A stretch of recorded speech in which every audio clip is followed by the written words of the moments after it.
Գործք առաքելոց Գործք առաքելոցը համարվում է Ղուկասի երկրորդ գիրքը։ Առաջին գրքում Ավետարանում Ղուկասը սահմանափակվում է Հիսուսի երկրային կյանքի ժամանակի մեջ։ Հիսուսի համբարձումից հետո Հիսուսի ներկայությունը աշակերտների մեջ փոխում է իր բնույթը։ Նրանք այլևս Տիրոջը չեն տեսնում մարմնավոր աչքերով։ Այսպես գործքը նկարագրում է եկեղեցու սկզբնավորման ժամանակաշրջանը։ Հիսուս այնտեղ ներկա է լինում իր հոգով,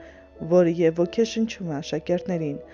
Այս պատմությունը լեցուն է կյանքով։ Գրքում մենք ծանոթանում ենք քրիստոնեական համայնքների ծննդին հրեական այնպիսի միջավայրում, ինչպիսին է Երուսաղեմը, կամ ոչ հրեական այնպիսի միջավայրում, ինչպիսին է Անտիոքը, Կորինթոսը, Փիլիպպին։ Այստեղ մենք հետևում ենք Պողոս առաքյալի առաքելական երկար ճանապարհորդություններին, տեսնում ենք վերջապես այն բազում դժվարությունները, որոնց հանդիպում է նորաստեղծ եկեղեցին, և թե ինչպես է կարողանում հաղթահարել դրանք Տիրոջ Հոգու շնորհիվ։ Գրքի աղբյուրների թվում առաջին հերթին նշենք այն, ինչ կարող ենք կոչել Ղուկասի օրագիր։ Այստեղ Ղուկասը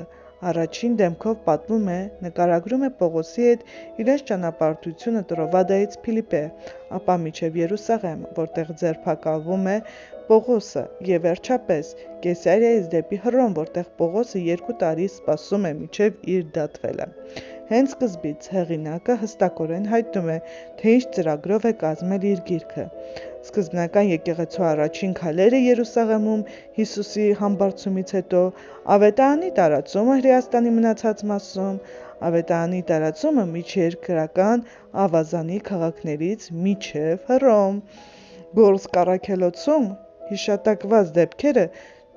ճանապարհ են բացում այն ծրագրին, որ բոլոր ժամանակների եկեղեցին պարտավոր է իրականացնել։ Դա Հիսուս Քրիստոսի ավետարանի քարոզությունն է ամբողջ մարդկությանը, երկրի մեկ ծայրից մինչև մյուս ծայրը։ Քանի որ Տերն ասել է. «Գնացեք և ավետարանեք, և թող ամեն մեկը մկրտվի Հոր, Որդու և Սուրբ Հոգու անունով»։